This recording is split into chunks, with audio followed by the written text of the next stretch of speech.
আসসালামু আলাইকুম, স্বাগত জানাচ্ছি দুপুরের সংবাদে। সাথে আছি আমি লতা মণ্ডল। ময়মনসিংহের গফরগাঁও রেললাইন কেটে ফেলায় অগ্নিবীণা এক্সপ্রেসের দুটি বগি লাইনচ্যুত হয়েছে। ভোরে এই দুর্ঘটনা ঘটলেও কোনো হতাহতের খবর পাওয়া যায়নি। ঢাকা জয়দেবপুর জামালপুর রুটে ট্রেন চলাচল সাময়িক বন্ধ রয়েছে। দুর্বৃত্তদের খোঁজে তদন্ত শুরু করেছে রেলওয়ে। ত্রয়োদশ জাতীয় সংসদ নির্বাচনে মনোনয়নপত্র সংগ্রহ ও জমা দেওয়ার শেষ দিন আজ সোমবার বিকাল ৫টা পর্যন্ত প্রার্থীরা মনোনয়নপত্র জমা দিতে পারবেন। সময়সীমা বাড়ানোর বিষয়ে এখনো কোনো সিদ্ধান্ত নেয়নি নির্বাচন কমিশন। সব রাজনৈতিক দল একসঙ্গে অনুরোধ জানালে বিষয়টি বিবেচনা করা হতে পারে বলে জানিয়েছেন ইসি।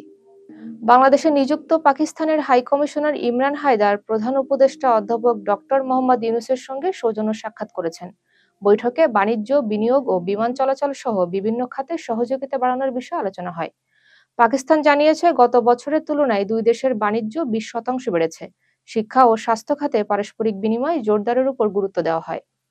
সাবেক উপদেষ্টা মাহফুজ আলম জাতীয় নাগরিক পার্টির অংশ হচ্ছেন না বলে ঘোষণা দিয়েছেন। ফেসবুক পোস্টে তিনি জানান, এনসিপিকে বৃহৎ জুলাই প্ল্যাটফর্মে রূপ দেওয়ার চেষ্টা সফল হয়নি। তিনি বলেন, জোট প্রার্থী হওয়ার চেয়ে নিজের রাজনৈতিক অবস্থান ধরে রাখা বেশি গুরুত্বপূর্ণ। রাজনৈতিক ও সাংস্কৃতিক লড়াই অব্যাহত রাখার কথাও জানান তিনি। এনসিপির যুগ্ম আহ্বায়ক নুসরাত তাবাসসুম নির্বাচনী কার্যক্রমে অংশ না নেওয়ার ঘোষণা দিয়েছেন। তিনি বলেন, জোটে যোগ দিয়ে দল মূল আদর্শ থেকে সরে গেছে।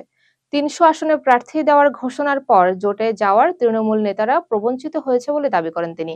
নির্বাচনকালীন সময়ে দলীয় কার্যক্রম থেকে নিজেকে নিষ্ক্রিয় রাখার কথা জানান তিনি। জামায়াতের সঙ্গে জোটের খবরে জাতীয় নাগরিক পার্টি থেকে একের পর এক নেতা পদত্যাগ করছেন। এনসিপির কৃষক উইং এর প্রধান সমন্বয়কারী আজাদ খান ভাসানী রবিবার রাতে ফেসবুকে পদত্যাগের ঘোষণা দেন।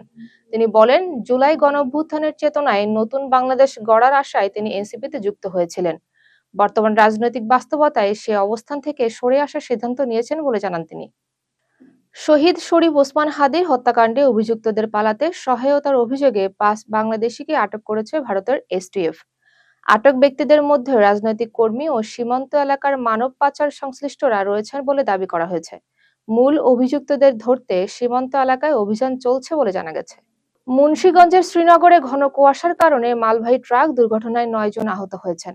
ঢাকা মাওয়া এক্সপ্রেসওয়ের একটি অংশে প্রায় ১.৫ ঘন্টা যান চলাচল বন্ধ ছিল। আহতদের ফরিদপুর মেডিকেল কলেজ হাসপাতালে পাঠানো হয়েছে। কুয়াশার কারণে চালক নিয়ন্ত্রণ হারান বলে জানিয়েছেন ফায়ার সার্ভিস।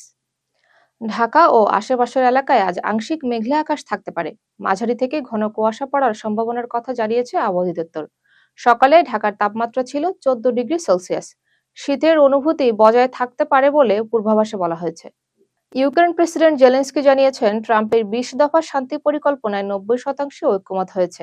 মার-এ-লাগোতে বৈঠকের পর যৌথ সংবাদ সম্মেলনে কথা বলেন তিনি।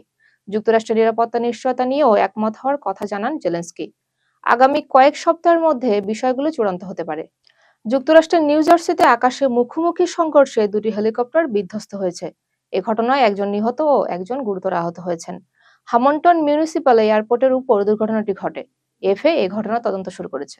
রাশিয়া ইউক্রেন যুদ্ধ বন্ধ হবে কিনা তা কয়েক সপ্তাহের মধ্যে পরিষ্কার হবে বলে জানিয়েছেন ডোনাল্ড ট্রাম্প। জেলেনস্কির সঙ্গে বৈঠকের পর তিনি এই মন্তব্য করেন। শান্তি চুক্তি দ্রুত হলে বড় সংকট এড়ানো সম্ভব বলে জানান ট্রাম্প। প্রয়োজনে ইউক্রেনের পার্লামেন্টে ভাষণ দেওয়ার আগ্রহ প্রকাশ করেন তিনি। মেক্সিকোর ওয়াক্সকাই যাত্রীবাহী ট্রেন দুর্ঘটনায় অন্তত 13 জন নিহত হয়েছেন। দুর্ঘটনায় আরো অন্তত 98 জন যাত্রী আহত হয়েছেন। আহতদের মধ্যে 36 জন হাসপাতালে চিকিৎসাধীন রয়েছেন। নিহতের সংখ্যা আরো বাড়তে পারে বলে আশঙ্কা করা হচ্ছে। এতক্ষণ সাথে থাকার জন্য ধন্যবাদ।